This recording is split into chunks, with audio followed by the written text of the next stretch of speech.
വാടകക്കാർ അവിടെ താമസിക്കാൻ തുടങ്ങിയിട്ട് ഇപ്പൊ എത്ര വർഷമായി? അതൊന്നും ഒരു പ്രശ്നമല്ല സാർ. ഒരു സൂട്ട് ഫയൽ ചെയ്ത് കേസ് നടത്തി വാടകക്കാരെ ഒഴിപ്പിക്കാൻ എനിക്ക് ഉദ്ദേശമില്ല. കേസില്ലെങ്കിൽ പിന്നെ വക്കീലിന്റെ ആവശ്യം എന്താ? ഞാൻ മുഴുവൻ പറയട്ടെ സാറേ.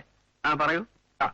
ഈ പറയുന്ന 9 കൊല്ലം വേണ്ട, ഈ കാലം അത്രയും ഹൗസ് ഓണർ, അതായത് ഞാൻ തന്നെയാണ് മേപ്പടി വീട്ടിൽ താമസിച്ചു വരുന്നത്.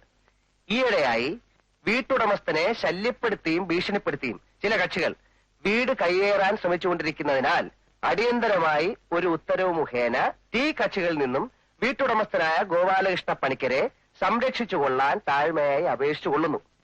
ഇങ്ങനെ ഒരു അപേക്ഷ, അതായത് ടെമ്പററി ഇഞ്ചക്ഷൻ നമ്മൾ കൊടുക്കുന്നു.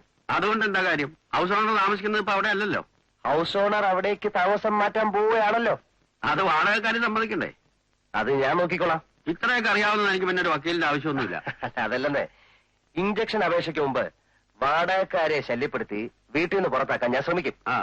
അത് വിജയിച്ചാൽ പിന്നെ കേസും കോടതിയൊന്നും വേണ്ടി വരില്ലല്ലോ. എന്നാ പിന്നെ അതിനുശേഷം നമുക്ക് കണ്ടാൽ മതിയല്ലോ. അല്ല വക്കീലേ, അതിലൊരു പ്രശ്നമുണ്ട്. അതിക്രമിച്ചു കിടന്നവൻ ഞാനാണെന്നും പറഞ്ഞ ഒരു പോലീസിൽ കംപ്ലൈന്റ് ചെയ്താൽ പോലീസിന് വേണമെങ്കിൽ എന്നെ ലോക്കപ്പിലാക്കാം. ആ സമയം വക്കീൽ വന്ന് ജാമ്യത്തിലൊന്ന് ഇറക്കി തന്നാ മതി. അമ്പാടാ മിടുക്ക, തന്നെപ്പോലുള്ള ഒരാളെ തൊടാൻ പോലീസിനും ധൈര്യം ഉണ്ടായിന്ന് വരില്ല. 9 കൊല്ലമായിട്ട് അവിടെ താമസിക്കുകയാണെന്നുള്ളതിന് അവരുടെ തെളിവില്ലേ? എന്ത് തെളിവ്? വാടക മണി ഓർഡറായി അയച്ചതിന്റെ രസീത് കാണുമല്ലോ.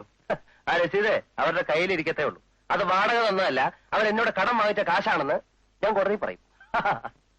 എണീക്കടോ, എണീക്കടോ, എണീക്കാൻ. തന്നെപ്പോലുള്ളവരെ പ്രോത്സാഹിപ്പിച്ചാലേ വക്കീലന്മാരുടെ കഞ്ഞൂടി മുട്ടും.